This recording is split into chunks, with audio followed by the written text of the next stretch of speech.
Hi, మంజరి మనసారాకి స్వాగతం. ఇవాళ మనము ఒక స్వీటు ఒక హాట్ చేసుకున్నాం. స్వీట్ పేరు ఏంటంటే హల్వా పూరి. ఓకే, బాగుంటుంది, కాకపోతే ఎక్కువ రోజులు నిల్వ ఉండదు అది, కానీ సింపుల్గా అయిపోతుంది. పూరి పిండి కలపటము, హల్వా చేయటము రెండు కలిపి బొబ్బట్లలాగా. కాకపోతే ఇది డీప్ ఫ్రై చేయాలి. దానికి స్వీట్ పక్కన ఒక హాట్ ఉండాలి కాబట్టి కొంచెం శనగపిండితో మురుకుల్లాగా చేస్తాను. ఓకేనా, ఇదే ప్లాన్. ఇవాళ రెసిపీలా కలుద్దాం. ఫస్ట్ ఏం చేశానంటే ఒక గ్లాసు మైదా తీసుకున్నాను. పూరి కాబట్టి మైదా కావాలి. ఇది స్వీటే కానీ ప్రతి స్వీట్లోనూ చిటికెడు సాల్ట్ వేయాలి. అది స్వీట్కి ఉన్న లెక్క. ఓకే, దానిలో ఏంటంటే కొంచెం నీళ్లు పోసుకుంటూ పూరీ పిండిలాగే కలుపుకున్నాను. కొంచెం పలుచుకుంటే ఇంకా బాగుంటుంది. బొబ్బట్లు కనుక్కోండి, అంతే, కలిపి పక్కన పెట్టుకోవాలి. కానీ ఇప్పుడు చపాతీ పిండికైనా దేనికైనా మనం కలిపేటప్పుడు పిండి అంతా కలిపిన తర్వాత పైన కొంచెం నెయ్యి కానీ నూనె కానీ అప్లై చేస్తే సాఫ్ట్ అవుతుంది. అంతే, కొంచెం నూనె కలిపాను. ఒక 2 hours అట్లా నానబెడితే చాలా బాగా మెత్తగా వస్తుంది. ఇది ఎంతసేపు చేతితో కలిపితే అంత గుల్లలాగా వస్తుంది, సాఫ్ట్ అవుతుంది. పిండి కలిపే దాంట్లో ఉంటుంది. అంతే, పూరీలాగా ఒత్తుకోవాలి. సింపుల్గానే అయిపోద్ది. ఈలోపు లోపల పెట్టే హల్వా చేసుకుందాం.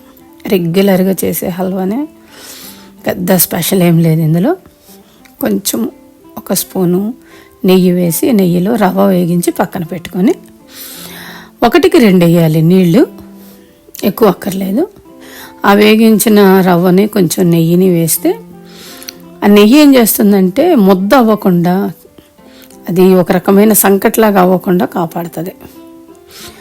ఆ రవ్వ కొంచెం ఉడుకుతుంది అన్నప్పుడు, మామూలుగా అయితే కొంచెం స్వీట్ ఎక్కువ తినేవాళ్ళు మీ చాయిస్, మామూలుగా అయితే 1కి 1.5 వేసినా చాలు.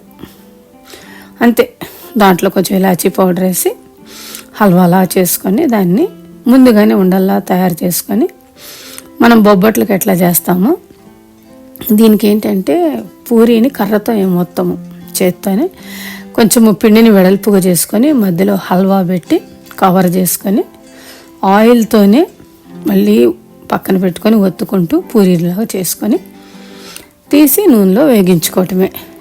కొంచెం చూసుకొని, అదేంటంటే మరీ ఓవర్గా హీట్ అవ్వకూడదు ఆయిల్. హల్వా ఆల్రెడీ ఉడికింది కాబట్టి పూరి ఒక్కటే మనకి వేగాలి, అంతే. ఇది 2-3 days కన్నా ఎక్కువ ఉండదు నిల్వ, పాడైపోతుంది లోపల. చాలా త్వరగా తింటే మనము వేస్ట్ చేసుకోకుండా ఉంటాము, లేదా షేర్ చేయాలి నాకులాగా. అంతే, సింపుల్ స్వీటు. గెస్ట్లు ఎవరైనా వస్తున్నప్పుడు కూడా మనము కంగారు ఏం లేకుండా అన్నీ ఇంట్లో ఉంటాయి. ఒక 10 minutes 1/2 hour టైం ఉందంటే కూడా త్వరగా చేయొచ్చు. అంతే, ఇది చాలా అంటే చాలా బాగుంటుంది. ఒక్కసారి టేస్ట్ చేస్తే మనం చెప్పగలం. ఈలోపు ఏంటంటే నాకు స్వీట్ చేశాక హాట్, నేను స్వీట్ తిన్నాక హాట్ తింటా, నాకు అలవాటు. పెద్దలు కూడా అంటారు కదా స్వీట్ హాట్ అని, అట్లా. సో ఇది చేశాను కాబట్టి దీని కాంబినేషన్గా జస్ట్ సింపుల్గా అయిపోయే చక్రాలనండి, మురుకులనండి. 1 కప్పు శనగపిండికి 1/2 కప్పు బియ్యం పిండి వేసాను. ఇంకంతే, కొంచెము ఉప్పు, పసుపు, కారము వేసుకున్నాను. నేను పసుపు ఎందుకు వేసానంటే కలర్ వస్తుంది అన్నమాట. అంతే, కొంచెం వాము వేయాలి. వాము వేస్తేనే అది అరుగుతుంది, పైగా టేస్ట్ కూడా తెలుస్తుంది.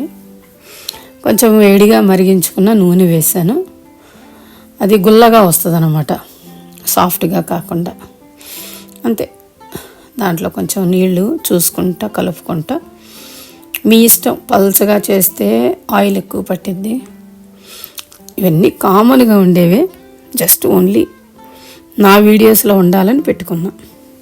ఓకే, దాన్ని చక్రాల్లాగా ఒత్తుకొని వేగించుకొని పక్కన పెట్టుకోవాలి. సింపుల్ పద్ధతే, కానీ టైం ఉండాలి, అంతే. ఇంట్రెస్ట్ ఉండాలి, టైం ఉండాలి. ఓపిక ఉండాలి. అన్నిటికన్నా ఇంట్లో చేసుకున్నవి ఆరోగ్యానికి కూడా మంచిది. బయట అయితే ఏం ఆయిల్ వాడతారో తెలియదు కదా. అంతే, ఎంజాయ్ చేయటమే. గెస్ట్లకి పెడితే వాళ్ళు హ్యాపీ ఫీల్ అవుతారు, మనం కూడా happy. Okay, bye.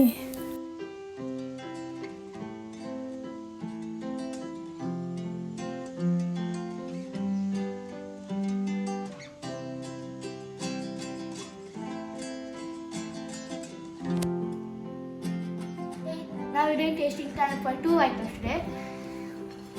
Puri and murkulu. Sweet puri.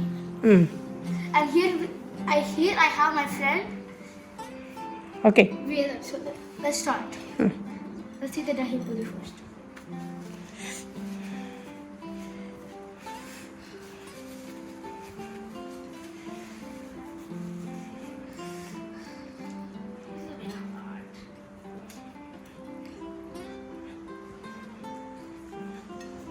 You have to tell. Next, Very tasty. Next, Very nice. Next Now మురుకులు. let's try murkulu. Yeah,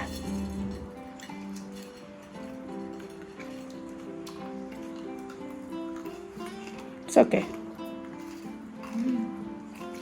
how is it వేదార్జన్?